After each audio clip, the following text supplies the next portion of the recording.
here. Yeah, no, that's all right. We were just trying to wait for the guest. Hello, Mr. O'Grady. You're the guest. Morning. Sorry, I got caught up in Senate Ag and then I couldn't get the Zoom to work. I apologize. Yeah, no problem. So we had wanted to ask you to help us with this reclassification of water issue in Bennington, in part so we can understand it better and what the repercussions are of it. And then the other thing is there any legislative role? So we heard a little bit, we had a some brief testimony from folks in Bennington expressing concerns over land values, wishing that the water would be extended all the way into their cul-de-sac, et cetera. And we wanted to be somewhat cautious about how we reach out to them again, because if we have no say or role to play, then we can try to be helpful, but we might not have much purchase on the whole issue. So can you talk to us about what's going on and the repercussions and any legislative role related to it, if any?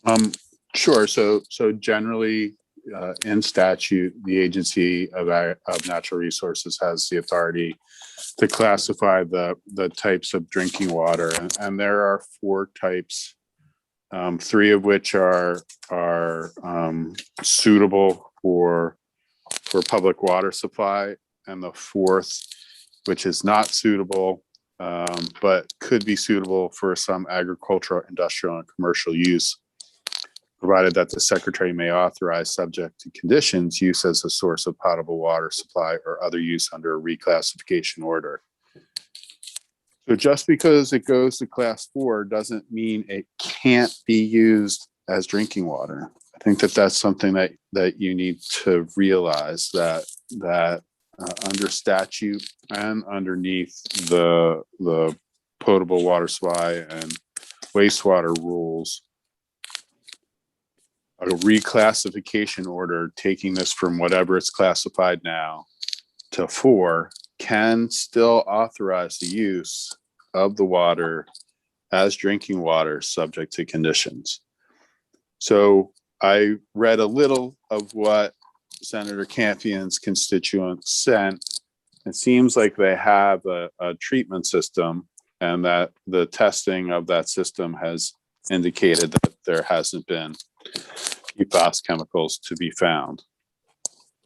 It's very possible that A&R could issue that reclassification order, taking it from, say, 2 to 4, and in that order say it can still be used, water can still be used for drinking water, provided that it's treated and tested according to whatever standard.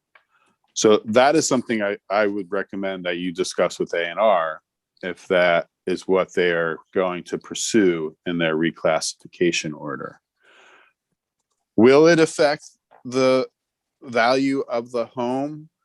Yes. And actually, A&R has a document on its website about classification or reclassification that basically says classification as 4 will potentially affect property values. I don't know how you address that. They are basically exercising a public health function that you've given them authority to exercise. There is a proven chemical contaminating the water supply in that area. It may not be contaminating every well, but it is present, and it is difficult to eliminate. So you're in a balance here. They are exercising an appropriate public health authority, but you still want to provide some solace and remedy for the people that are going to be negatively affected. The other thing you can do, there's a ton of money in the state right now, or coming to the state, and some of it can be used for water and sewer infrastructure.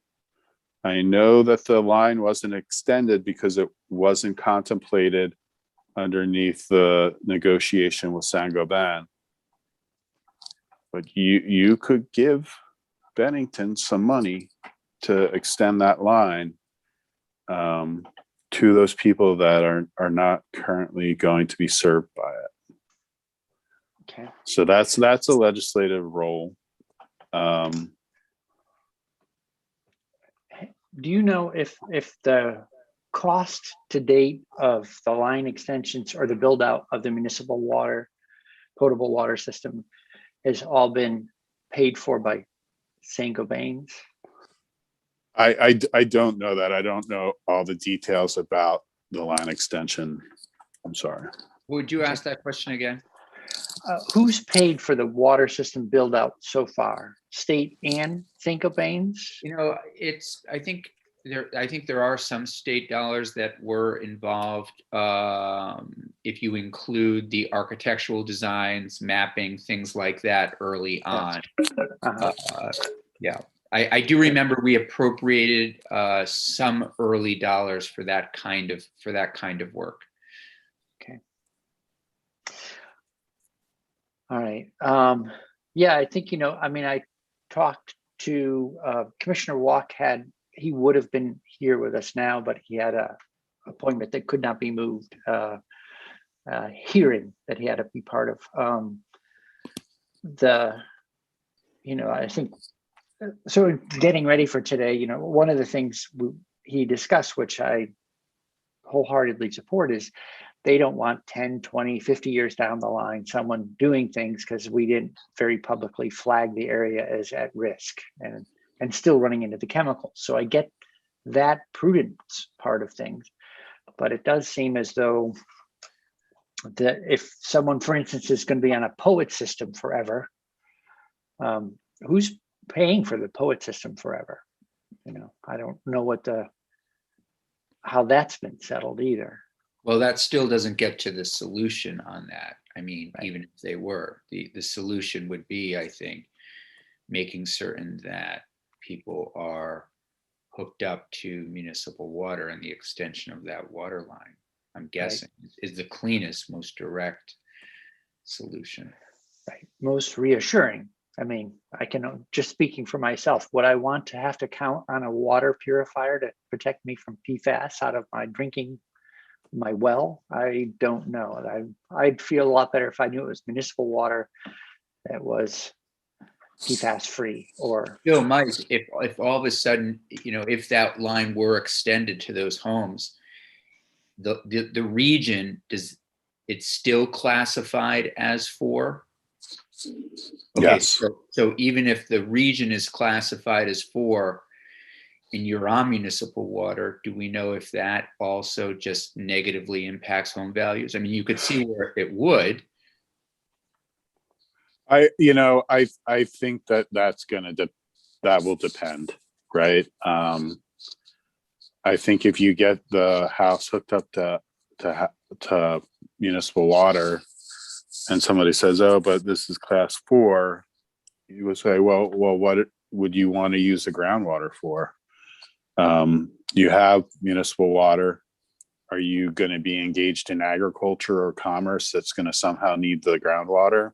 Right. If yes, maybe it does affect the market value. If no, I don't know if it should. If a residential property with no other need for use of the groundwater, I don't see how it affects your property value if you're hooked up to municipal water. well, and I guess one question for the long haul is would be Mr. Chapman and Mr. Walk could talk about is what's the ongoing liability of the folks who caused the problem in the first place to Bennington and this new district. I don't know what those are. So, Well, I don't know if that's something this committee they're not going to settle. no, I just meant I don't know what the lay of the land is legally. Is this Right. still an active case, for instance? There's a citizen suit that's still quite active. But in terms of I think the state has settled for the release. So I think that's partly where this money comes from. But it may have only settled for part of the town. Yeah, so I think you need to get Matt Yeah, it'd be great to get Matt in on that one. or the AG in to talk about where they are. Okay. All right, so. Yeah, so there was a settlement.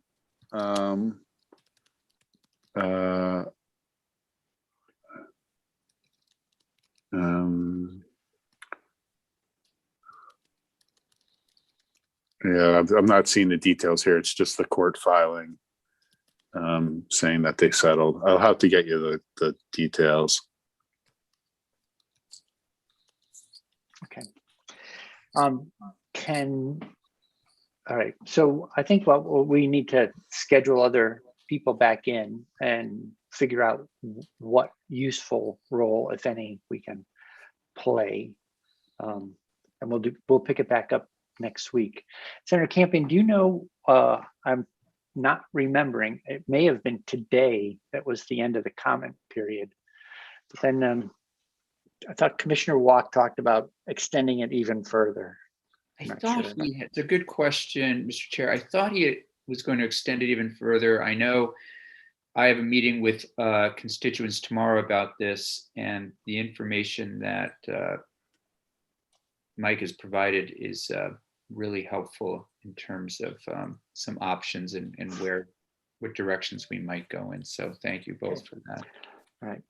So, Mr. O'Grady, can you put together just a brief memo so we can have an accurate description of what you just said those options were?